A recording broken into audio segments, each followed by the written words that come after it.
aujourd'hui pour une vidéo de la bande dessinée au film, puisque l'une de mes bandes dessinées préférées de Timothée Le Boucher vient d'être adaptée en film sur Arte. Enfin en tout cas c'était disponible sur Arte et je pense qu'après ce sera potentiellement disponible sur Netflix, je ne sais pas encore. Mais du coup sachez que Le Patient a son adaptation cinématographique et que c'est une bande dessinée que j'avais lue il y a quelques années et c'est avec cette BD que j'ai découvert le talent de Timothée Le Boucher. Ce n'est pas ma BD préférée de lui mais je l'adore et je l'ai relue très récemment en sachant que le film sortirait afin d'avoir tous les détails en tête pour pouvoir profiter de l'adaptation cinématographique. Comme d'habitude avec les petites vidéos du livre au film, de la bande dessinée au film, je vais avant tout vous résumer l'histoire de la bande dessinée et mon avis sur celle-ci et ensuite je vous parlerai de l'adaptation du film avec des petits passages de la bande-annonce afin que vous puissiez être mis dans l'ambiance. Le Patient, c'est donc l'histoire d'un jeune homme qui se réveille du coma, un coma dans lequel il a été plongé pendant 6 ans parce que 6 ans avant donc qu'il se réveille, il y a eu une immense tuerie dans sa famille. Ses parents, ses frères, ses sœurs, son cousin, sa grand-mère, tout le monde est mort, sauf sa sœur, et elle est d'ailleurs potentiellement accusée de tout ce qui s'est passé. Lui il était dans le coma parce qu'il a également été touché par ce massacre, et donc lorsqu'il se réveille, il va être suivi par une psychologue nommée Anna qui avait auparavant travaillé sur ce fameux massacre des Corneilles et qui va ensuite vouloir pas rouvrir l'enquête mais vouloir comprendre ce qu'il s'y est passé, et elle va aider le jeune Pierre Grimaud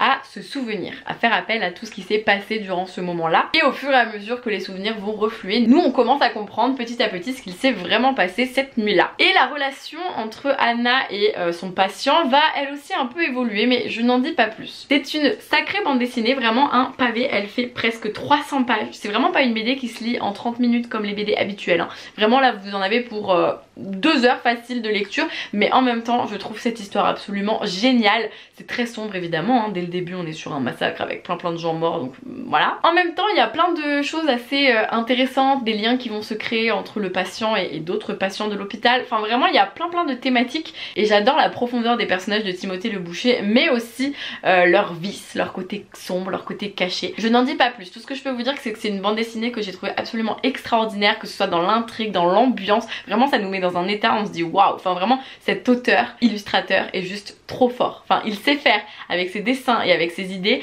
des histoires qui vraiment nous torturent le cerveau à chaque fois, que ce soit pour celle-ci ou les autres.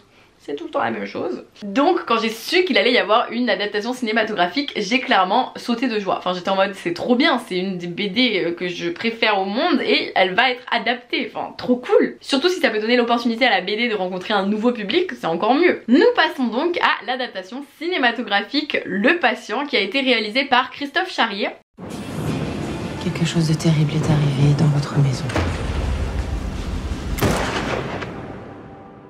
Il faut qu'on sache ce qui s'est passé. Le film est sorti le 21 octobre 2022, il est disponible il me semble durant un bon mois sur Arte et ensuite je pense qu'il sera disponible sur d'autres plateformes, mais pour l'instant j'en sais pas plus. Alors je préfère le dire tout de suite, j'ai personnellement été plutôt déçue par cette adaptation cinématographique, déjà parce que elle ne reprend pas vraiment l'intrigue principale de la BD. Enfin évidemment on est sur les mêmes personnages, sur les mêmes idées, mais énormément, mais vraiment quand je vous dis énormément c'est si ce n'est la totalité de l'histoire en fait, est complètement modifiée, et du coup je trouve que ça modifie vraiment le propos de l'histoire de manière générale, ça modifie un peu les intentions de l'auteur à la base. Après je crois que Timothée Le Boucher a été en lien avec le réalisateur etc, donc il fait quand même partie des personnes qui ont peut-être fait le scénario, donc finalement si c'est lui qui a voulu changer l'histoire à ce point là, libre à lui. Mais moi vraiment en tant que lectrice et fan du Patient, j'ai vraiment été déçue à ce propos parce que enfin moi ce que j'ai trop aimé dans Le Patient c'est justement toute cette ambiance hyper glauque qui s'instaure, toute cette famille qu'on apprend à connaître, une famille multiple, une famille qui a plein de problèmes et qui...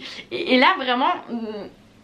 Non mais en plus je suis en train de réfléchir, vraiment l'histoire est hyper différente. En fait ça donne totalement une nouvelle image à l'intrigue, aux personnages, même les personnages n'ont pas les mêmes prénoms, c'est pour vous dire. En tout cas sur la base j'ai vraiment pas été convaincue. Après si on prend l'adaptation cinématographique et qu'on enlève le côté adaptation et qu'on en fait juste un film, il y a des choses que j'ai beaucoup aimé quand même. J'ai bien aimé l'intrigue du film avec les éléments de résolution que je ne vous dirai pas.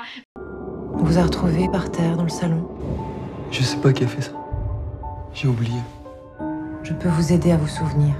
J'ai vraiment beaucoup apprécié l'ambiance qui est mise en place, c'est très glauque, ça fait peur. Moi personnellement j'avais parfois un peu peur qu'il y ait des petits screamers qui débarquent parce que vraiment on est vraiment sur une atmosphère très pesante, très mystérieuse, donc ça j'ai vraiment aimé. Pourquoi tu souris comme ça? Mais je ferai pas. Qu'est-ce qui vous fait peur chez Laura?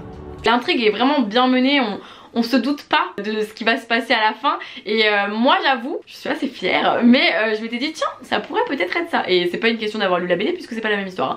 Mais du coup comme j'ai déjà lu des romans qui reprennent le schéma du film, j'ai senti un moment que je savais ce que ça allait être la résolution de l'histoire et c'est vrai que à ce niveau là j'ai apprécié, j'ai trouvé ça bien fait, bien ficelé, on s'en doute pas du début à la fin jusqu'à ce qu'il y ait des petits détails où on se dit tiens, c'est bizarre quand même. Donc ça j'ai vraiment bien aimé, il y a pas mal de personnages qui sont les mêmes. Après il y a des relations qui ont lieu dans la BD qui n'ont pas du tout lieu dans le film et je trouve ça dommage parce que c'est ce qui donnait aussi Bon après c'est toujours très glauque hein, chez Timothée le Boucher mais je trouve que ça donnait encore plus un côté glauque dans la BD qui du coup n'est pas dans le film à cause de ça. Il y a plein de personnages qui n'existent pas du tout dans le film et vraiment ça, enfin à mes yeux ça a vraiment enlevé du sens à l'histoire. Après voilà, ce n'est que mon avis. Au niveau des jeux d'acteurs, je vous avoue qu'au tout début j'étais pas hyper convaincue les premières minutes du film.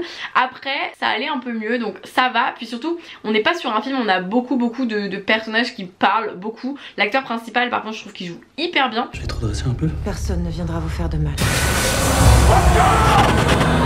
Là où j'ai été un peu moins enthousiaste au début, c'était sur le personnage de Anna, de la psy. Mais finalement en y réfléchissant, c'est pas l'actrice qui posait problème, je pense que c'est plutôt le personnage de la psy. En fait, encore une fois, dans la bande dessinée, elle utilise l'hypnose etc. Mais c'est vraiment un personnage dans lequel on creuse, on apprend à la connaître. Enfin ça j'ai adoré dans la BD. Dans le film, le personnage de la psy, on sait pas ce qui s'est passé, on sait pas ce qui lui est arrivé spécifiquement. Je me rends compte qu'il m'a embrouillé le cerveau le film parce que je me souviens, il y a des trucs dont je me souviens mais je me souviens plus de ce qui s'est passé à la fin. Non mais ce que je veux dire c'est que le personnage de la psy je trouve qu'il est très cliché. Elle posait des questions assez cash, elle est assez dure avec lui et c'est pour ça que j'ai trouvé ça étonnant pour le rôle d'une psy et ça m'a un petit peu dérangée. Après avec du recul en y réfléchissant je me dis que ça a peut-être du sens avec l'histoire et avec la fin du film mais ça vous verrez. Dans tous les cas malheureusement pour moi ce n'est pas ce que j'attendais. C'est pas un mauvais film du tout, vraiment pour moi c'est juste pas une adaptation cinématographique. Enfin en fait on a repris une histoire qui est géniale, on a repris la base de cette histoire mais on n'en a pas fait cette histoire là donc je trouve ça un peu dommage finalement. Autant ne pas dire que c'est une adaptation du coup. Après en effet je ne suis pas ceux et celles qui prônent le fait que ça doit être super fidèle donc je n'ai rien à dire du coup à ce niveau là mais en même temps là c'est trop pas fidèle pour que je ne vous dise pas que ça m'a un peu dérangé. Après libre à vous de vous faire votre avis hein. Du coup il était complètement disponible de manière gratuite le film sur Arte TV donc là on l'a vu avec du coup ma soeur et Olivia, une de mes meilleures amies qui toutes les deux avaient lu la BD donc on était un peu toutes les trois comme ça devant la télé en mode c'était pas comme ça normalement dans le livre, c'était pas comme ça normalement dans le livre et là c'était pas comme ça normalement dans le livre. Alors ça peut paraître chiant mais vraiment là il y avait tellement de trucs qu'au bout d'un moment on était en mode mais je suis plus sûre de moi du coup. Pourtant avec Inès on venait de le lire, enfin je veux dire moi le relire, Inès le lire donc on avait tous les détails bien frais en tête. Faites-vous votre propre avis, moi comme je le dis ce n'est pas un mauvais film mais il y a quand même des petits trucs qui m'ont bien dérangé, surtout que je pense j'en attendais énormément puisque c'est adapté d'une BD que j'adore. Donc moi la fin de cette vidéo ce que je vous conseille c'est à tout prix de lire la BD. Après c'est glauque hein, donc ne la lisez que si vous appréciez ce qui est un peu glauque, un peu sombre mais vraiment c'est une des meilleures BD au monde parce que Timothée le Boucher est un des meilleurs auteurs de bande dessinée au monde à mes yeux en tout cas. Le film vous pouvez le regarder mais si vous avez lu la BD ne vous attendez pas à quelque chose de fidèle. Après j'aimerais bien connaître l'avis de personnes qui ont vu le film sans avoir lu la BD pour savoir leur avis de manière très extérieure finalement. J'ai hâte d'avoir vos retours, de savoir si ça vous a donné envie de lire la BD, de voir le film, enfin bref vous me direz. En tout cas moi je suis quand même ravie d'avoir pu voir l'adaptation parce que c'est toujours intéressant je trouve et puis si elle existe c'est que quelqu'un a travaillé dessus et pour moi c'est important quand même de lui donner de l'importance à cette adaptation cinématographique mais bon après on peut être déçu hein, c'est comme ça. Je suis triste mais c'est pas grave, tant pis. C'est juste que cette histoire est tellement folle que ça aurait été si bien qu'elle soit reprise fidèlement, genre... Au moins si vous regardez le film, vous pouvez aussi lire la BD, ce sera pas la même histoire donc ça c'est cool. Bref sur ce je vous souhaite de très belles lectures, je vous dis à très vite pour une prochaine vidéo et passez de très belles lectures d'ici là.